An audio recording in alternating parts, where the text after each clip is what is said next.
studios. This is KPIX 5 News. New at 6, it's a new twist on the Bay Area real estate crisis. The county declaring an emergency over a lack of space underground. And good evening, I'm Julia Goodrich. And I'm Brian Hackney. KPIX 5's Katie Nielsen is live in Colma, where the cemeteries in the so-called City of Souls are rapidly running out of room. Hey, Katie. Hey, Brian. So we've all heard the saying, there are only two things certain in life, death and taxes. But with all the cemeteries here in Colma filling up, what's not certain is where people in the Bay Area are going to be buried.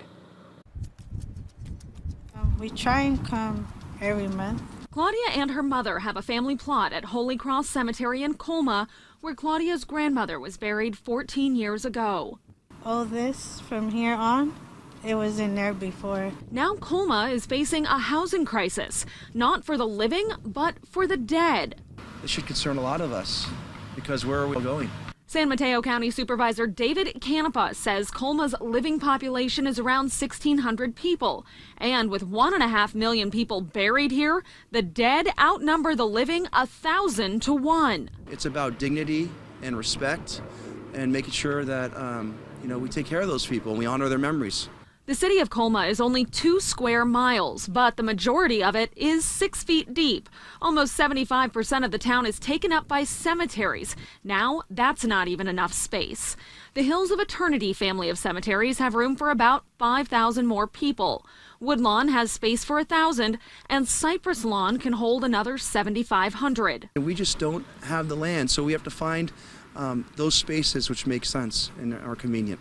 That's why Cypress Lawn is looking to buy the Cypress Golf Course, which is just north of its main cemetery. Critics say the city should dedicate the space to the living by creating affordable housing.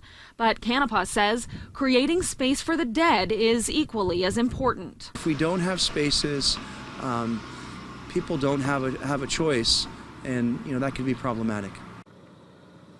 So Colma has a very long history of being a cemetery town. About 100 years ago, San Francisco ran out of space in its cemeteries, so moved a lot of those graves here to Colma. There are also quite a few famous folks buried down here, including Wyatt Earp and Joe DiMaggio. Brian? Katie, in adding it up, it looked like there's about 13,000 spaces left. So how long can the remaining land last before there is no room? So it really depends on how quickly people buy the spaces. They estimate anywhere from about 10 to 40 years, but if they are able to expand into the golf course area, obviously that buys them more time. But of course, the law of supply and demand definitely applies here. As the space gets used up, those prices are definitely going up as well. All righty, Katie Nielsen in Colma. Thank you, Katie. Well, tonight